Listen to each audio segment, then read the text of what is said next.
आपको दिखाता हूँ मैं कैनल में मैंने किस तरीके के डॉग रखे हुए हैं। और यहाँ पर अभी अंडर कंस्ट्रक्शन काम चल रहा है। मेरा पहले डोबरा चांटी पुल के पास में था और अभी मैंने ये जगह जो चुनी, इसका नाम है माइकल। आप देख सकते हैं, इसे बाहर निकालूंगा तो थोड़ा एग्रेसिव है। और फीमेल है उसके साथ अंदर बैठी हुई, रिकी है उसका नाम। तो टोटल भैया कितने डॉग हैं यहाँ पर अभी? मेरे पास 18 डॉग हैं, पप्पी और सेमी अडल्ट हैं मतलब, और पूरे अडल्ट हैं। 2-3 अडल्ट, वो सेमी अडल्ट है। तो ये कहाँ से शुरुआत हुई, कहाँ से? आप देखिए, आपने अपने घर में तो बना नहीं लिया होगा। जी, ये ब्लड लाइन सेविंग का कहाँ से काम शुरू हुआ? मेरे पास में पहले से मतलब हम भोटिया डॉग तो रखते ही थे, और मुझे इसके बारे में थोड़ा बहुत नॉलेज भी थी कि ये कहाँ मिल सकते हैं अच्छी ब्रीड। और फिर मैं पहाड़ों में जब गया हूँ तो मैं हिमालय की लगभग लगभग टॉप की जो रेंज होती है जहाँ पे लोग रह रहे हैं उन जगह पर, और इनको कलेक्ट करता रहा।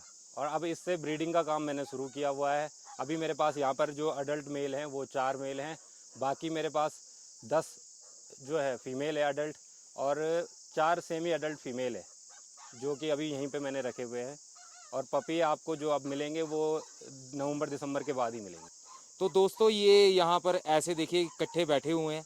अब ये इनसे जानते हैं कि ये इकट्ठे क्यों रखे हुए हैं और कैसे रखे हुए हैं, और क्या भूतिया डॉग आपस में रह लेते हैं? जी बिल्कुल रह लेते हैं। अभी जब सीज़न का टाइम होता है तो इनके जो मेल होते हैं इनको अलग अलग रखना होता है, क्योंकि इनकी आपस में फाइट हो सकती है। बाकी फीमेल तो आपस में रह लेती है, एक साथ रह लेती है। और हमने जो इनके लिए जो बनाए हुए हैं केस टाइप के जो बनाए हुए हैं, आप देख सकते हैं पिंजरे, उनके जो डोर हैं हमेशा ओपन रहते हैं। केवल ये बरसात में और या जो तेज़ धूप पड़ रही है तो ही अंदर जाते हैं। अदरवाइज़ ये जो डॉग है वो ये बाहर ही रहते हैं। और मैं इन्हें ओपन ही रखता हूँ, मतलब इनको किसी चेन पे नहीं बांधना होता है। मीटिंग के टाइम तो थोड़ा सा अलग रख लेते हैं, अदरवाइज ये ओपन ही रहते हैं। तो ये जो हम बक्करवाल डॉग कहते हैं, जो गद्दियों से आते हैं प्रॉपर, जी जो गद्दियों ने रखे होते हैं, क्या वही है ये? जी, मतलब इनका जो जो टॉप की जो इनकी ब्रीड है, ये आपका आपका हो कि गद्दी के हैं या हिमालय की रेंज में जो गांव हैं ऊपर के लोग, वहाँ भी कुछ लोग रखते हैं इस ब्रीड को। घरों में भी लोग पालते हैं।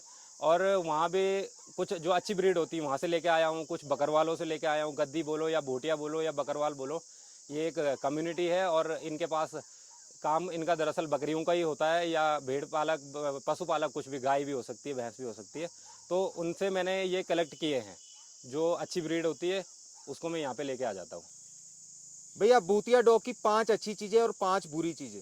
जी, सबसे पहली बात तो 5 अच्छी अच्छी बातें बता देते हैं। तो 5 अच्छाइयों में से सबसे पहली बात तो ये है कि दिन में ये एक्स्ट्रा कभी बार्क नहीं करता। जैसे आपने अदर ब्रीड को देखा होगा, पड़ोसी भी परेशान रहते हैं काफ़ी, लेकिन ऐसा इसका नहीं है। दिन में कभी बार्क नहीं करता बहुत ज़्यादा।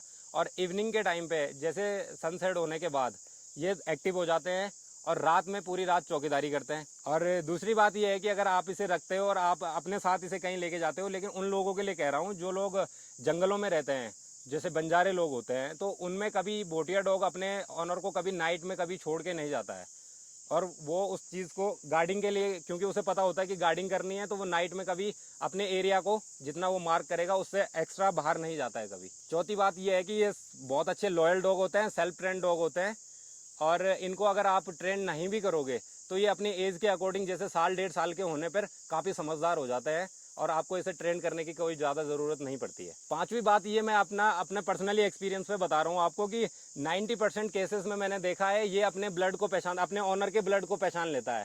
कि जैसे कि आप अगर घर में कोई आ रहा है और हमारा रिलेटिव है, ये हो सकता है उसके लिए एक बार भी बार्क ना करे और उसके साथ फ्रेंडली रहे। जो 5 बुरी बातें हैं उनमें से सबसे पहली बात तो ये है कि अगर जब इन केस इनके आसपास में कहीं फीमेल अगर कहीं हीट में आ रखी होगी, तो उस टाइम डॉग थोड़ा सा ऐसा हो जाता है, ऑनर की नहीं सुनता है। और अदर कोई भी डॉग हो, किसी भी ब्रीड के डॉग होंगे, तो उनको कुछ भी नहीं समझेगा, तोड़ना शुरू कर देता है, उस टाइम समझता नहीं है। दूसरी जो बुरी बात है इसकी, ये ऐसा है कि अगर शाम के टाइम कोई अजनबी आदमी कोई घर में आ रहा है तो हो सकता है उस टाइम ये अपने ऑनर की ना सुने, काट सकता है, क्योंकि बहुत खूंखार हो जाता है रात को। और तीसरी बात ये है कि ये दिन के टाइम पे इन्हें, मतलब ये जहाँ पे ठंडा होता है उस जगह को ढूंढते हैं और उस जगह पे बैठ जाते हैं। उस टाइम आपको फील भी नहीं होगा कि घर में डॉग भी रखा हुआ है। खराटे लेते दिन में आराम से सोए रहते हैं, क्योंकि इन्हें एनर्जी स्टोर करनी होती है रात के लिए, क्योंकि ये बेसिकली रात में ज़्यादा अच्छा काम करते हैं।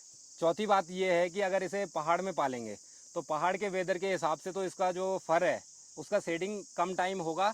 और प्लेन्स की तरफ अगर पालेंगे तो लोगों को इसकी इस चीज़ में बड़ा इशू होता है कि इसका फर जो होता है प्लेन्स की तरफ ज़्यादा उतरता है, क्योंकि प्लेन्स में 3 या 4 महीने की सर्दी होती है। पांचवी बात जो इसकी है, ये सबसे बड़ी बात तो ये है कि अगर आप इस डॉग को सोशल नहीं करते हो, आप इसे घुमाते नहीं हो या चीज़ों से नहीं मिलाते हो किसी अलग तरीके के जो जानवर होते हैं, तो उनके लिए बहुत खूंखार हो सकता है, बहुत एग्रेसिव हो सकता है और उनको मार भी सकता है। तो दोस्तों ये थे हमारे साथ अमर डॉग कैनल, जिनका मैंने थोड़ा सा इंट्रोडक्शन दिखाया।